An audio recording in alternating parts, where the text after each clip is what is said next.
Another new feature that Klaviyo introduced recently is the backing stock sign-up form. So in the past, we had to put a snippet code on the website so we can have a button for the sign-up forms.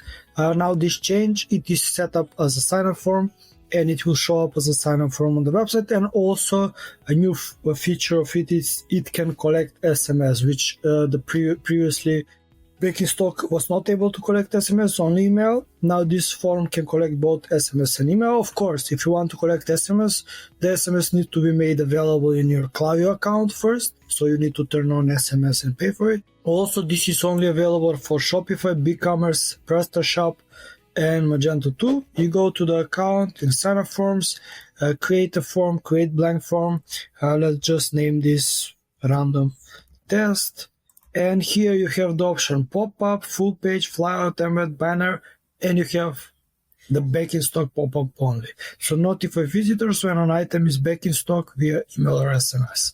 So you pick this one. Of course, you want to pick a main list for the email and for the SMS if you're collecting both. If you're collecting just one, you can turn off the other one.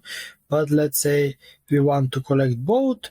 And now we go to the design and you will see that this form has a little bit less features than a normal opt-in form. But yeah, so they have two different options, two different pages for email and SMS.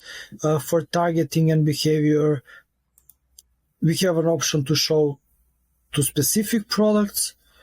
Like, for example, if we have a specific product that we don't want to show, we can say don't show to that specific tag if you tag the product in Shopify.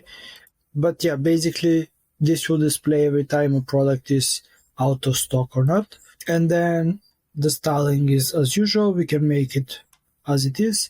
And then when the product is back in stock, again, this is connected to the Shopify inventory. And when they see that the product is back in stock, so if you had zero products from this, zero inventory from this product in your inventory, and now you have 15, 20, 50, Klaviyo will be aware that you got new products for that, and then it will automatically send email and SMS to people. Of course, it is recommended to have both. If you have SMS for your account, to have both email and SMS. So with this new Klaviyo feature, channel affinity, you can decide which one to send. Like people that prefer more SMS to send them SMS, people that prefer email to send them email. Of course, people who are not subscribed to SMS will receive the email, but basically that is how it's supposed to work. And the setup is much easier now just by creating a form instead of us needing to go back to the website and input a snippet code. And sometimes because of custom templates, it was not working. There still may be possibility that this won't work on custom templates, but I don't think so. But we should always test it if it's something that we are not sure about. Of course, we should find a product that is out of stock, create a form, turn it live, go to the page, and check if you can subscribe, and then see how things go. But in general, that's about it. If there are any questions, feel free to ask, and that would be it. Thanks. Hey, if you're watching this and you like what you see, please hit subscribe and hit the bell because it helps us grow our channel.